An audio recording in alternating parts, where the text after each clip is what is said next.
Hey, what's going on, everybody? This is Tyrone back with Tech Life. And yesterday, Open Signal released their report, and it showed that Verizon, AT&T, and T-Mobile are neck and neck when it comes to 5G speeds. So this is another great article by Light Reading. I will leave it in the description down below so you guys can check it out in its entirety. So what I wanted to say about this report is perhaps the carriers are more so neck and neck when it comes to the average speeds for now. But I think the report is not necessarily telling. So as T-Mobile, of course, adds the 2.5 spectrum that they got from the Sprint merger, if you're new to the channel, early on, as they shift 20, 40, 60 megahertz, their speeds are going to increase. And the reason they can't dedicate more of that spectrum, in some markets they have a total of 186 megahertz, is because some of that spectrum is still tied to the Sprint network, and there are still Sprint users that have not migrated to T-Mobile. So they have to slowly start moving that spectrum. If you take it all away all at once, you're going to degrade the performance for that Sprint customer, and it could potentially risk them leaving. You risk them going to another carrier, prepaid MVNO, or one of your competitors. So it's very important for T-Mobile to do this right and to do this at a pace that benefits both sides. 40, 60 megahertz may not necessarily increase your speeds that dramatically, but it gives your T-Mobile base a boost in performance if you have a 5G device that can make use of N41, but it also still gives the Sprint user a decent experience that's still on the Sprint network. So now Verizon has gone with DSS, AT&T has gone with DSS. Both are doing a mix of millimeter wave and DSS. As I stated in the video that I made, I think it was yesterday or the day before yesterday, AT&T is not focused on anything in terms of the technology. So they're not doing millimeter wave strictly. They're not doing DSS. They're doing a little of both. So I talked about that in the video, and it's interesting because speaking with other people, they said AT&T really can't focus on one thing in that way because they're still heavily involved in the coverage expansion.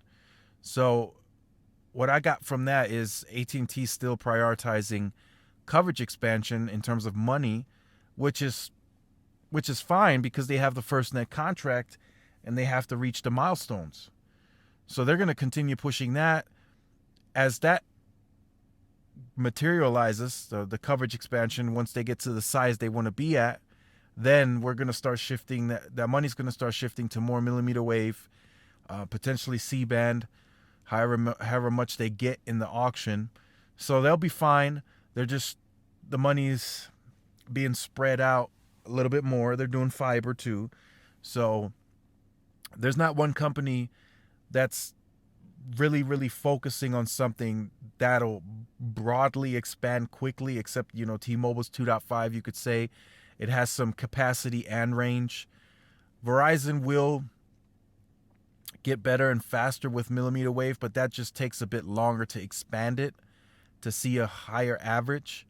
So they're very busy in the urban areas, in the busy, thick urban markets like New York, LA.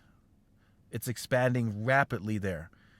Some have told me that they've traveled certain distances and they've literally been connected to ultra wideband the whole time. Not saying that one node is covering 3 miles now, but there's been node after node after node that had millimeter wave on it.